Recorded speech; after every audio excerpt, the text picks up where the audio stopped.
सर्व विद्यार्थिनींना प्राध्यापक कुमार सोलनकरचा सप्रेम नमस्कार।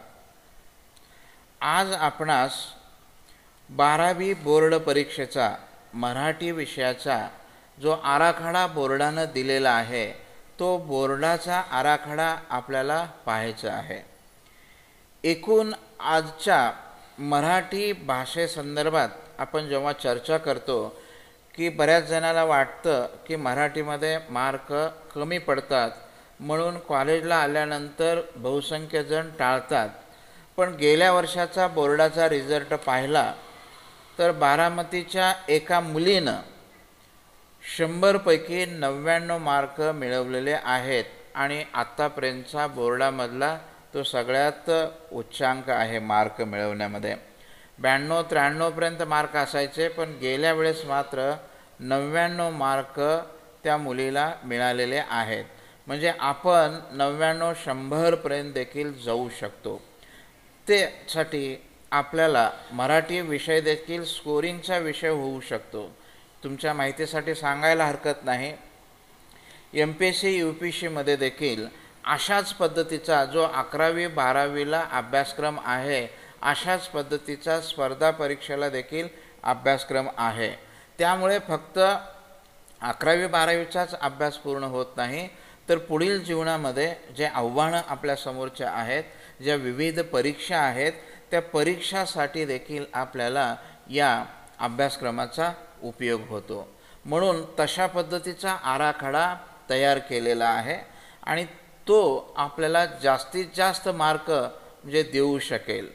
साधारण एकूण जर परीक्षेचा आराखड्याचा आपण अभ्यास केला तर माझ्या माहितीप्रमाणे तोंडी परीक्षा सोडून जे 80 मार्क आहेत त्या 80 मार्कापैकी आपल्याला सहज 50 ते 60 मार्क सहज आपल्याला मिळू शकतात। अशा तोंडी परीक्षेचे मार्क सोडून मी हे 80 पैकी 60 गुण तुम्हाला सहज मिळू शकतात आणि तोंडी परीक्षेचे 20 धरले तर असं एकूण तुम्ही सहज 70 ते 80च्या घरामध्ये जाऊ शकता। अशा पद्धतीचा म्हणजे सगळ्यात उत्तम असा आराखडा म्हणजे या ठिकाणी तयार केलेला आहे। त्याचं स्वरूप एकूण आपल्याला कृतीपत्रिका जी आहे तोंडी परीक्षा धरून 100 गुणांची आहे, त्याची रूपरेषा पुढील प्रमाणे असेल आणि जास्तीत जास्त मार्क आपल्याला कशा पद्धतीने मिळतील याचाही विचार आपल्याला या ठिकाणी करायचा आहे। आता पहा, एकूण विभाग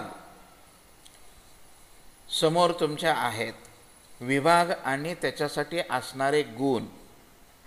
गद्य विभाग 20 गुणासाठी आहे, पद्य विभाग 16 गुणासाठी आहे, नाटक एक साहित्य प्रकार 10 गुणासाठी आहे, उपयोजित मराठी 14 गुणासाठी आहे, व्याकरण व लेखन 20 गुणासाठी आहे, तोंडी परीक्षा 20 गुण, असे एकूण 100 मार्काचं एकूण वर्षभराचं नियोजन आणि आराखडा या मराठी विषयाचा आपल्याला असणार आहे। हे विभाग वाईज गुण आहेत। आता पुढच्या स्लाइड्समध्ये आपल्याला एक एक विभाग आपण पाहूया। आता पहिला विभाग आहे गद्य विभाग। त्यामध्ये एकूण 6 पाठ आहेत।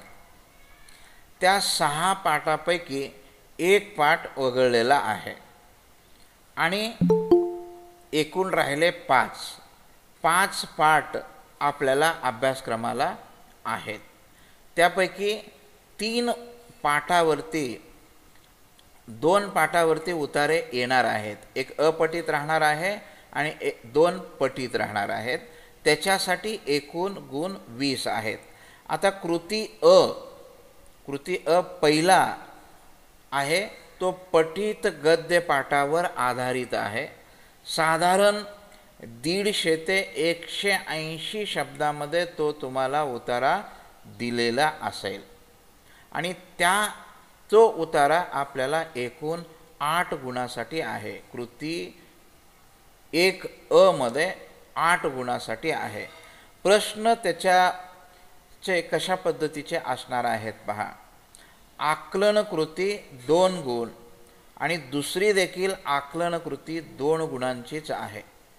म्हणजे ऑब्जेक्टिव्ह टाईप तुम्हाला असं चौकट दिलेले असेल, एखादी कृती दिली असेल आणि चौकटीमध्ये लिहायला सांगितले असेल, इथं तुम्हाला पैकीच्या पैकी गुण मिळतात. तुम्ही उतार्यामध्ये जे दिलेलं आहे ते दिलेलं पाहून तुम्हाला लिहायचं आहे.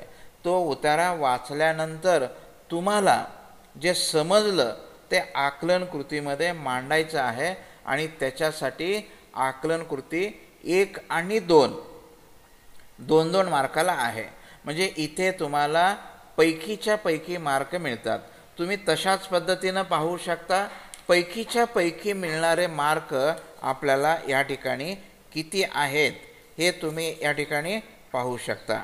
आता पहिल्यामध्ये 4 पैकी 4 गुण आपल्याला मिळतात. आता तिसऱ्यामध्ये म्हणजे कृती अ मधील तिसरा प्रश्न जो असेल तो अभिव्यक्तीचा एक असेल आणि त्यालाच किंवा स्वमत कृती असेल. त्याच्यासाठी तुम्हाला 4 गुण आहेत. त्याचं उत्तर तुम्हाला 10 ते 12 ओळीमध्ये लिहायचं आहे. आता अभिव्यक्ती कृती आणि स्वमत कृती याच्याविषयी आपण गेल्या तासाला दंतकाथामध्ये कशी मांडणी याच्यामध्ये करायचं आहे ते आपण पाहिलेलं आहे. म्हणजे ते 4 मार्काला आहे. पैकीच्या पैकी मिळणारे मार्क आणि इतर कमी होणारे मार्क किंवा तिथंही पैकीच्या पैकी मिळू शकतात ते आपण पाहूया.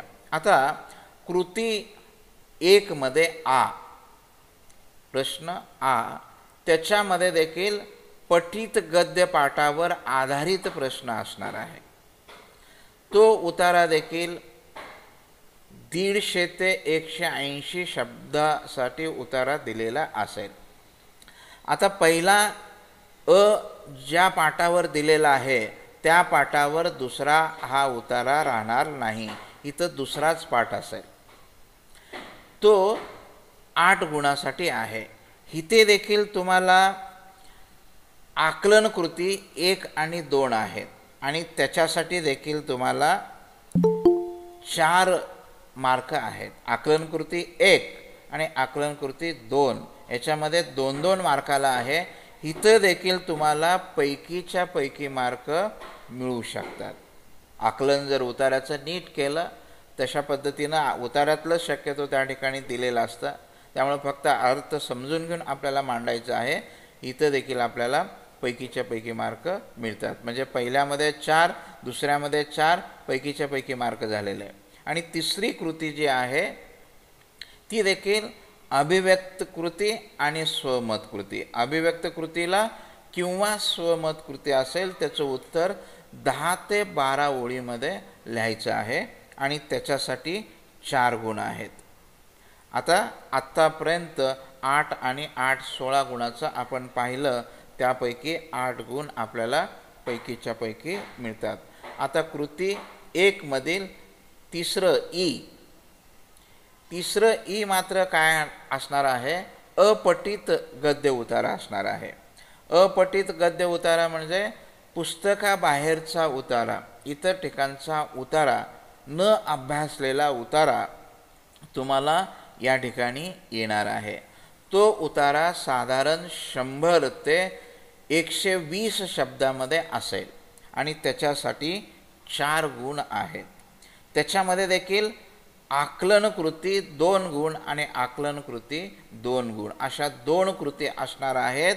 आणि इथे तुम्हाला 4 पैकी 4 मार्क मिळू शकतात. इथं स्वमत कृती आणि अभिव्यक्ती कृती या ठिकाणी नाही. म्हणून कृती ई मध्ये तुम्हाला 4 पैकी 4 मार्क मिळू शकतात. आता पुढचा जो प्रश्न आहे तो पद्यावर आधारित आहे. विभाग 2 पद्य विभाग. गुण त्याच्यासाठी 16 आहेत. गुण 16 मध्ये आता पहिलं पूर्ण गुण 16 हे पठित पद्यावरच आधारित आहे. तुम्हाला इथे बाहेरची कविता म्हणजे न अभ्यासलेली कविता येणार नाही. कृती 2 मध्ये शिकवलेली कविता. आता एकूण कविता 6 आहेत. त्यापैकी एक कविता वगळलेली आहे, म्हणजे राहिल्या 5च कविता. आणि 5 कविते, आता अ मध्ये एक कविता येईल, आ मध्ये एक कविता येईल, म्हणजे प्रत्येकावर वेगवेगळे येणार आहे, एकाच कवितेतलं येत नाही. आता कृती 2 मध्ये पहिलं आहे आकलन कृती, दुसरी देखील आहे आकलन कृती. म्हणजे इथं तुम्हाला 8 गुणासाठी आहे आणि त्याच्यासाठी 4 गुण इथे पैकीच्या पैकी तुम्हाला मिळू शकतात.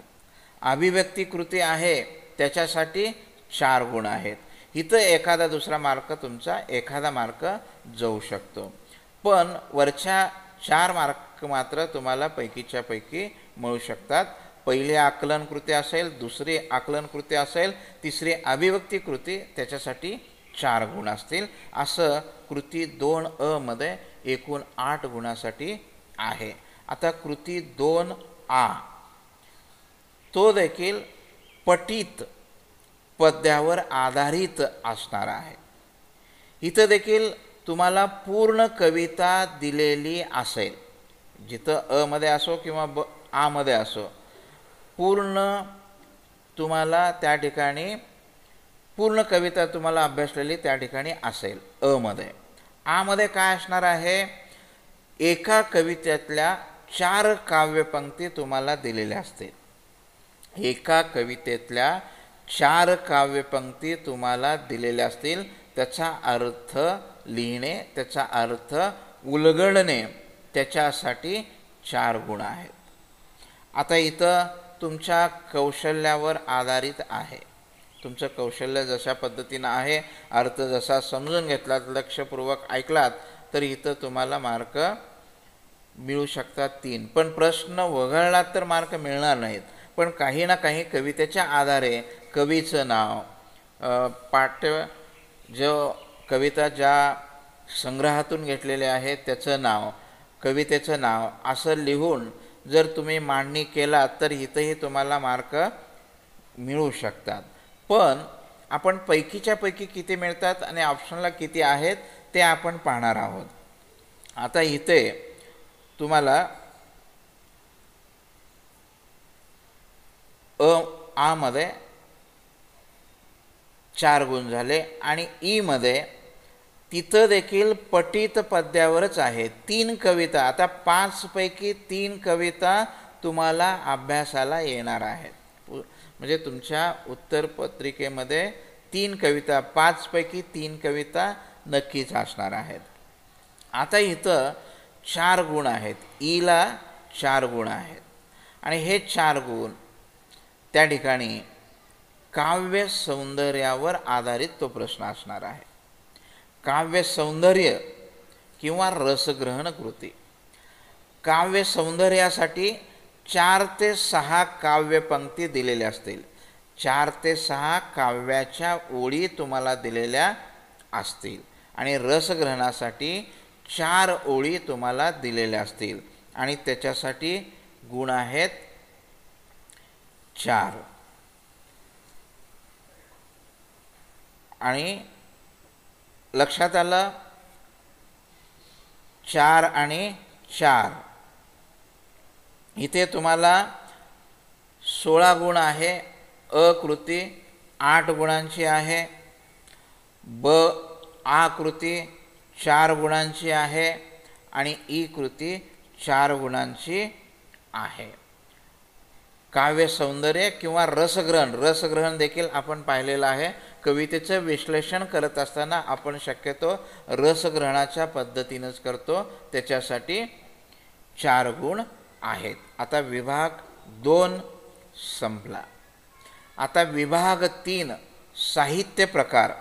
11वीला आपल्याला नाटक होतं, आता इथं साहित्य प्रकार आहे ते कथा आहे. गेल्या वर्षी नाटक होतं, आता या ठिकाणी कथा आहेत. इथं कथा देखील एक वगळलेली आहे.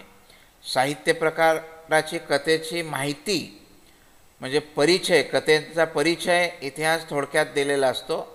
त्या उतारा 120 ते 150 शब्दामध्ये असेल. कथा हा साहित्य प्रकार 10 गुणासाठी आहे आणि ती माहिती दिलेली आहे.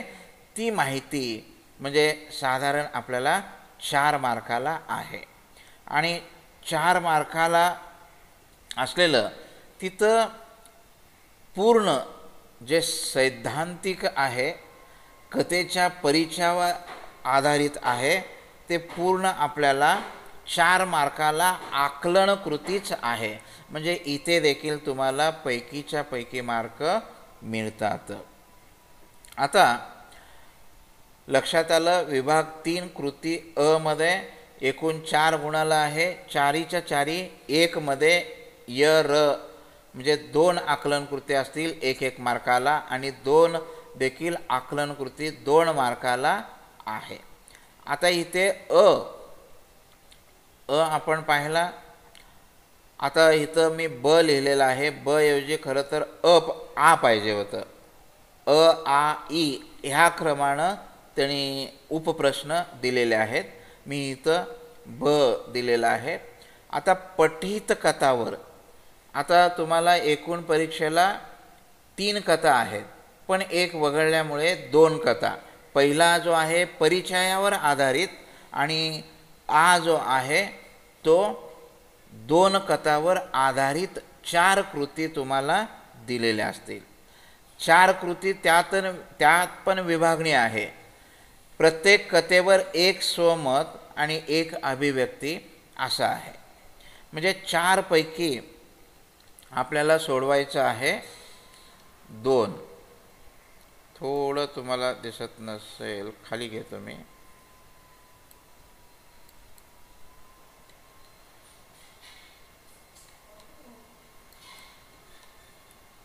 पहा, स्वमतावर आधारित 2 कृती आणि अभिव्यक्तीवर आधारित 2 कृती.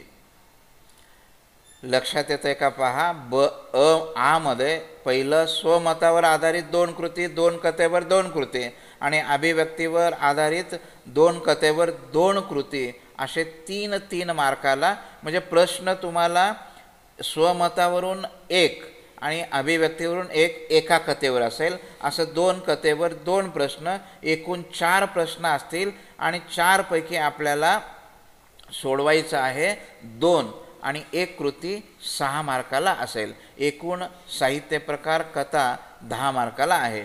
म्हणजे 4 मार्काला आणि 6 मार्काला असं 10 गुण या ठिकाणी विभाग 3 मध्ये असतील. आता पुढचा जो प्रकार आहे तो म्हणजे उपयोजित लेखन. विभाग 4. विभाग 4 मध्ये उपयोजित लेखन एकूण 14 गुणासाठी आहे. आता 14 गुण ते पण कशा पद्धतीचे आहेत पहा. त्याच्यामध्ये कृती 4 अ उपयोजित घटकावर आधारित आकलन कृती असेल. आता आकलन कृती जी आहे ती 4 मार्काची असेल.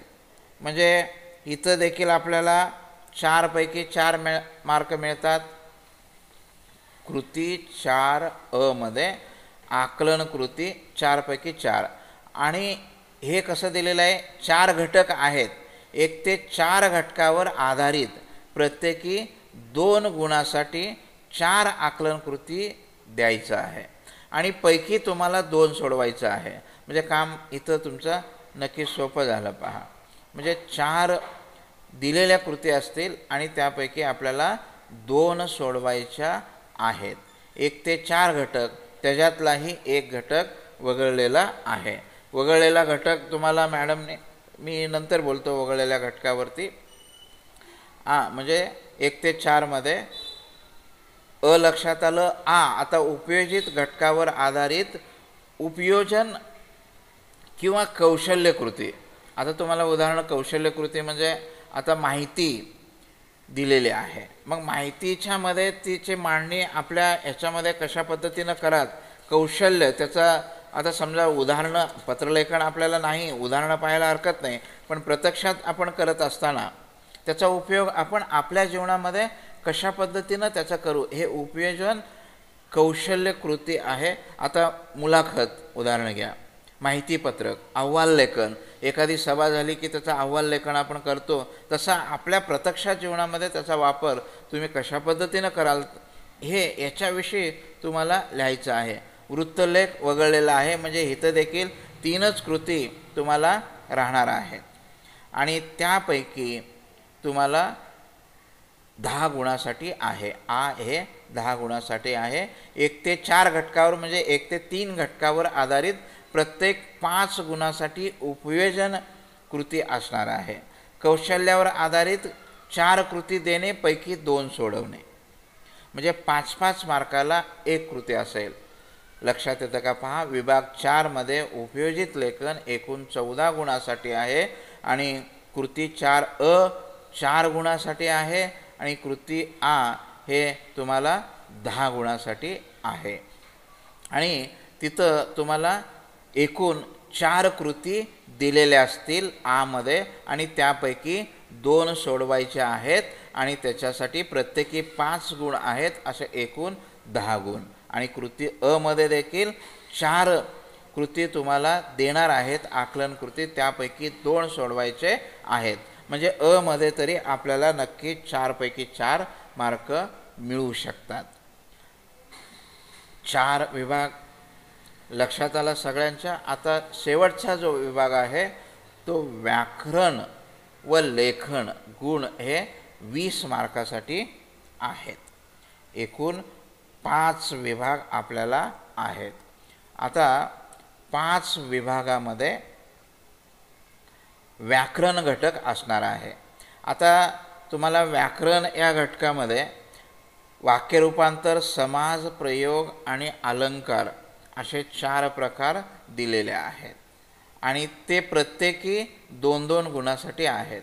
वाक्यरूपांतर 2 गुणासाठी, समास 2 गुणासाठी, प्रयोग 2 गुणासाठी, अलंकार 2 गुणासाठी आणि वाक्प्रचार हे तुम्हाला पुस्तकातले असतील जे वाक्यप्रचार तुम्ही त्याचा अभ्यास केलेला आहे ते तुम्हाला 2 गुणासाठी आहे. असं एकूण व्याकरण जे आहे ते पैकीच्या पैकी मिळणारे आपल्याला 10 गुण या ठिकाणी आहेत. आणि शेवटचा जो घटक आहे तो म्हणजे निबंध लेखनाचा. 5वा मध्येच आ आहे. निबंध लेखन तुम्हाला एका विषयावर 5 विषय तुम्हाला दिलेले असतील, त्यापैकी एका विषयावर तुम्हाला लेखन करायचं आहे. 200 ते 250 शब्दामध्ये निबंध लेखन करायचं आहे आणि त्या निबंधासाठी 10 गुण आहेत. आता 5 निबंध तुम्हाला परीक्षेमध्ये दिलेले असतील, त्यापैकी कोणताही एक निबंध सोडवायचा आहे आणि 5 प्रकार देखील तुम्हाला स्क्रीनवर दिसत असेल. 5 प्रकार देखील त्या ठिकाणी दिलेले आहेत. म्हणजे कोणकोणते प्रकार आहेत?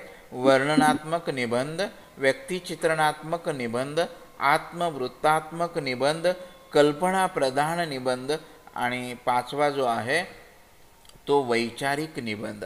असे एकूण या ठिकाणी 5 प्रकार आहेत आणि त्यापैकी एका विषयावर 200 ते 250 शब्दामध्ये आपल्याला निबंध लिहायचा आहे आणि त्याच्यासाठी गुण 10 आहेत. इथं हे विश्लेषण आपलं संपलेलं आहे. तोंडी परीक्षा म्हणजे लेखी परीक्षा 80 गुणांची, तोंडी परीक्षा 20 गुणांची. त्याच्यामध्ये हे 11वीचं दिलेलं आहे बरं का. मी ते तुम्हाला सांगतो आहे. जर बदल शक्यतो पुढच्या आठवड्यात 15 दिवसात ट्रेनिंग होण्याची शक्यता आहे. त्याच्यामध्ये काय बदल झाला तर मी तुम्हाला नक्की सांगेन. गेल्या वर्षाची तोंडी परीक्षा कशी आहे? 20 गुणांची आहे. त्यामध्ये 2 विभाग आहेत. अ विभाग जो आहे तो श्रवण कौशल्य आहे. श्रवण म्हणजे ऐकणे, आपल्याच कानाने ऐकायचं आणि लिहायचं. ते 10 गुणासाठी आहे. मग त्याच्यामध्ये विभाग कशा पद्धतीनं केलेले आहेत पहा, तुम्ही स्क्रीनवरती पाहू शकता. शब्दलेखन 4 शब्द 2 गुणासाठी आहेत.